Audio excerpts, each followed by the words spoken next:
Comment est-ce que tu te sentirais si au bout de 3 ans à essayer d'atteindre tes objectifs, tu te rendais compte que tu avais la mauvaise stratégie? Alors aujourd'hui, pour t'éviter ça, je vais te donner 3 de mes astuces personnelles que j'ai appliquées et que j'applique toujours, qui font le fondement de ma stratégie pour atteindre mes objectifs sur le long terme. Bien sûr, on va parler de conditionnement social également, je vais te parler de tout ça et ça commence maintenant. Le premier conseil que je peux te donner, c'est de valoriser ton temps. Il y a trop de gens qui passent pas assez de valeur sur leur temps. People waste a lot of time. Then they wish for more. They want more hours in their days, more days in their years, more years in their lives. Et le résultat de ça, c'est que quand tu mets pas de valeur sur quelque chose, alors la chose en question n'a pas de valeur pour toi-même. C'est-à-dire que si jamais tu fais pas en sorte que ton temps, soit tu te rapproches de tes objectifs, soit tu fais quelque chose que t'aimes, soit tu passes du temps avec ceux que t'aimes, eh bien dans ce cas-là, tu vas penser que ton temps a pas de valeur. Et c'est la première des erreurs, c'est ok, estime ton temps à sa juste valeur. Oui, entre payer 15 € et ne pas attendre 4 heures, je préférerais payer 15 € parce que j'estime mon temps. Je fais en sorte de me dire, ok, quel est le pour et le contre et est-ce que je valorise vraiment mon temps en faisant ce que je fais? Est-ce que je valorise mon temps en acceptant que cette personne-là soit en retard? Est-ce que je valorise mon temps en faisant en sorte de faire les choses et de me préparer, par exemple, pour ce rendez-vous toute la journée? Non, je valorise pas beaucoup mon temps. Alors que si jamais tu le fais comme si tu valorisais ton temps, tu vas occuper ta journée et au moment là où, imaginons que la fille ne vienne pas au rendez-vous, où il se passe un imprévu, tu sois moins dépendant de ce qui se passe. Et ça va te détendre et c'est la première chose. Pourquoi est-ce que valoriser son temps et ça va ensemble avec le fait de choisir avec les gens avec lesquels tu traînes? Pourquoi est-ce que ça c'est important? Parce qu'on est des créatures qui sont sociables. Et typiquement, même si tu prends la personne la plus stupide que tu connaisses, cette personne-là est sûrement plus intelligente qu'un animal quelconque, que n'importe quel animal. Donc dis-toi ça. Pourquoi est-ce qu'on apprend aussi vite? Pourquoi est-ce qu'on arrive à être aussi rapide dans notre manière d'apprendre? Parce qu'on a 2 manières d'apprendre. La première, c'est notre propre expérience. Par exemple, une fois j'étais la tête dans les nuages et simplement j'étais en train de marcher sur la route parce qu'il n'y avait pas de trottoir et au moment là où j'ai réalisé qu'il y avait une voiture devant moi, je me suis juste décalé et mon pied a littéralement, elle est partie avec la voiture. Donc j'ai pas été touché, etc. Mais je me suis reculé pile à temps pour esquiver la voiture.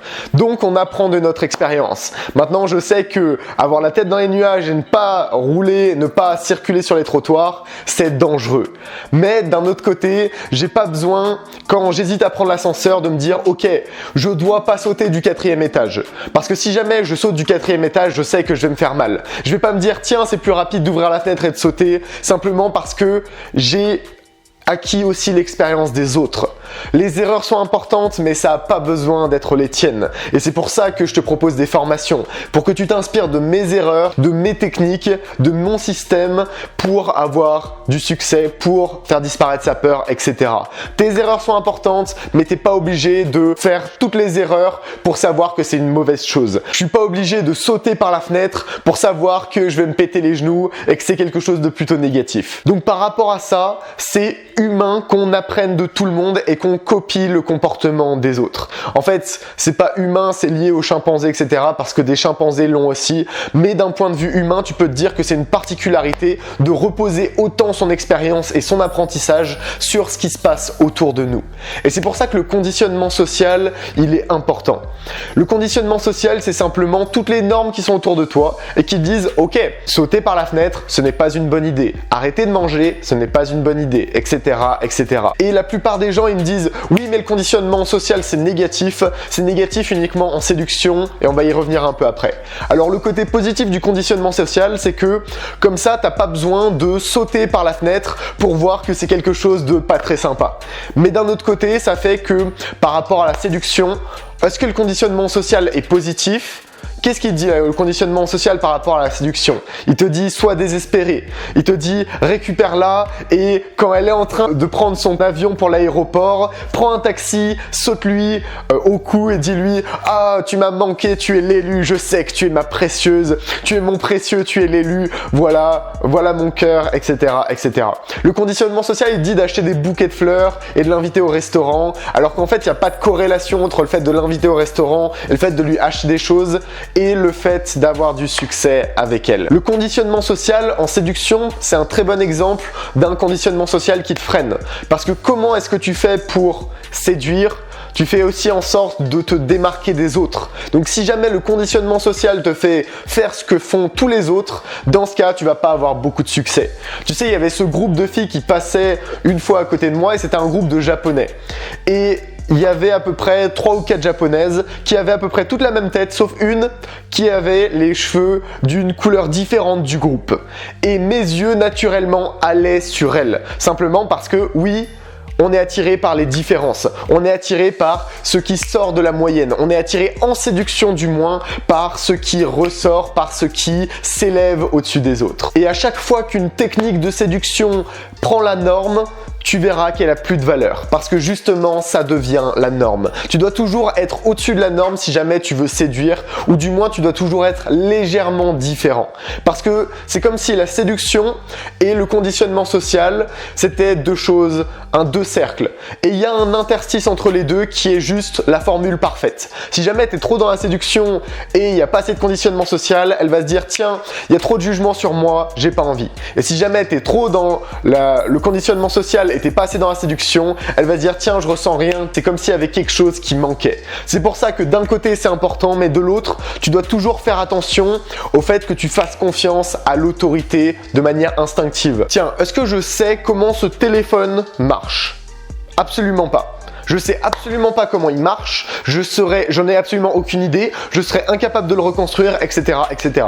Est-ce que je sais en quoi ce canapé est? Absolument pas. Parce que le conditionnement social, c'est aussi ça, c'est faire confiance à l'autorité.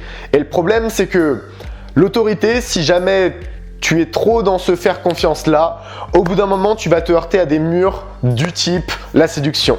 Tiens, je pensais qu'acheter des fleurs, ça allait lui plaire. Et je l'ai fait et elle a juste été complètement flippée parce que je la connaissais pas. Donc à ce moment-là, tu verras, ok, c'est peut-être pas forcément la meilleure idée d'acheter des fleurs, etc. à cause du côté conditionnement social. Et par rapport à la première astuce, parce qu'on est toujours sur la première astuce, pourquoi est-ce que je te dis ça? Parce que forcément, tu seras influencé par les gens autour de toi. Forcément, il y a des variables dans le conditionnement social là où des idées passent ces variables-là. Et ces idées peuvent être très négatives, ces idées peuvent être très néfastes et ces idées peuvent détruire ta vie. Littéralement, il y a des règles. Si jamais une idée suit certaines règles, alors elle passera le conditionnement social et elle pourra être dans le conditionnement social même si elle est fausse et même si c'est complètement stupide. Par exemple, avant on faisait des saignées, c'est faux, c'est stupide, ça n'a aucune utilité, ça doit avoir une utilité je crois pour une seule maladie sur les milliers de maladies qui existent, mais c'était dans le conditionnement social que faire des saignées c'était bon. Et est-ce que c'était réellement bon? Non. Donc tu as toujours des choses qui sont fausses et qui arrivent dans le conditionnement social que tu dois enlever toi-même. Et littéralement, pourquoi est-ce qu'on s'adapte aussi vite? Parce qu'on est capable socialement de prendre l'expérience des autres. Et ça a un côté positif, 90% du conditionnement social est positif, mais il y a 10% de négatif que tu dois choisir d'éviter. Et bien sûr, tu peux faire en sorte que ce soit ton plus grand allié, autant que ce soit ton pire ennemi. Ton plus grand allié parce que si jamais tu traînes avec des gens qui sont positifs, tu traînes avec des gens qui ont les mêmes objectifs que toi et tu traînes avec des gens qui ont des standards qui sont élevés, dans ce cas ce sera positif parce que pour toi ton conditionnement social de l'environnement dans lequel tu es, ça va être ok sois positif, ok avoir des objectifs énormes c'est normal, ok gagner beaucoup d'argent c'est pas quelque chose de choquant, etc. etc. Et d'un autre côté, ça peut être ton pire ennemi parce que si jamais tu es avec des gens négatifs, si jamais tu n'arrives pas à les exclure de ta vie ou tu mets ta concentration sur eux, devine quoi? toute ta vie, tu vas penser, ok, être négatif, c'est la norme. Quand il m'arrive quelque chose, être négatif, ça permet de m'en sortir, alors que c'est une spirale infernale et que c'est absolument pas le cas. Donc dis-toi ça, c'est ton plus grand allié, c'est ton plus grand ennemi, alors choisis avec qui tu passes ton temps et valorise-le. Le deuxième secret, ça va être de valoriser sa concentration. Pourquoi est-ce que c'est important? Parce que littéralement, quand tu te concentres, tu mets ton énergie, ta concentration, tes pensées, ton flow de vie, littéralement tu mets tout ce que tu as à l'endroit là où tu te concentres. À chaque fois que tu concentres, tu investis. À chaque fois que tu te concentres sur quelque chose de positif, tu investis dans quelque chose de positif. À chaque fois que tu investis dans quelque chose de négatif, tu vas avoir quelque chose de négatif. Donc, choisis bien sur quoi est-ce que tu investis. Ta concentration et ton temps, c'est deux variables qui sont énormes et que tu dois maîtriser si jamais tu veux la bonne stratégie pour atteindre tes objectifs. Et c'est des conseils qui sont super basiques, mais qui sont super oubliés par 98% des gens. Et la dernière chose, c'est est-ce que tu as déjà essayé de faire une to-do list? Tu sais, une to-do list, c'est la liste là où tu mets les trucs à faire et là où à la fin, tu finis par en faire la moitié, voire ne rien faire. Et je travaille chez moi depuis maintenant longtemps. Et devine quoi? Au début, je faisais ça. Au début, je faisais une to-do list là où littéralement, et c'était ma stratégie, là où j'essayais de faire des choses. Et ça m'est venu juste parce que j'avais des choses à pas oublier. Par exemple, tiens, je dois remplir ce document officiel, je dois pas l'oublier. Ça, c'est quelque chose de classique. Mais mieux que la to-do list, et ce qui va aller en priorité de ta to-do list, c'est qu'est-ce que je dois faire? Ok, quel est mon objectif? Parce que dans ta to-do list, tu mets une liste de choses à faire, littéralement en te disant ok, en validant ton objectif et en ayant un objectif précis, pas un objectif vague, tu vas t'aider toi-même à accomplir plus parce que tu vas plus avoir des freins qui sont stupides comme tiens, je dois faire ça. Est-ce que c'est toujours valable pour atteindre cet objectif-là? Non, absolument pas. Est-ce que courir va m'aider pour perdre du poids? Parce que c'est quelque chose à faire que je m'étais mis dans ma to-do list. Devine quoi? Non. Parce qu'à partir d'un moment, ton corps s'habitue. Donc si tu veux perdre du poids, courir ne suffit plus. Donc tu te retrouves avec des tâches qui sont complètement inutiles, que tu n'as pas envie de faire. Donc littéralement, ça t'aide absolument pas. Ça te freine. Et une autre chose avec la to-do list, c'est que c'est des tâches. C'est difficile de se motiver pour faire une tâche. Alors que si jamais tu te motives, ok, mon objectif c'est ça, là tu peux te motiver si jamais ton pourquoi est assez grand. Première chose, sois clair. Je veux gagner de l'argent. Ok, tiens, voilà 20 €. Voilà, tu as gagné de l'argent. Sois clair. Plus tu es clair, plus ce sera puissant pour ce que tu as envie de faire. La deuxième chose, sois impliqué. C'est-à-dire, sache le pourquoi. Pourquoi est-ce que tu as envie de gagner de l'argent? Pourquoi est-ce que tu as envie d'avoir des copines? Pourquoi est-ce que tu as envie de te lancer dans la séduction? Pourquoi est-ce que tu as envie de plus avoir peur? Pourquoi est-ce que tu as envie de faire ça, ça, ça? Et plus ton pourquoi sera grand et plus tu auras des pourquoi différents et importants pour toi, moins tu réfléchiras quand il s'agira de faire les tâches en question. Donc au lieu de te faire une to-do list, donne-toi des objectifs. Ok, c'est quoi mon objectif du jour? C'est quoi mon objectif de la semaine? C'est quoi mon objectif dans les 3 mois? Etc. etc.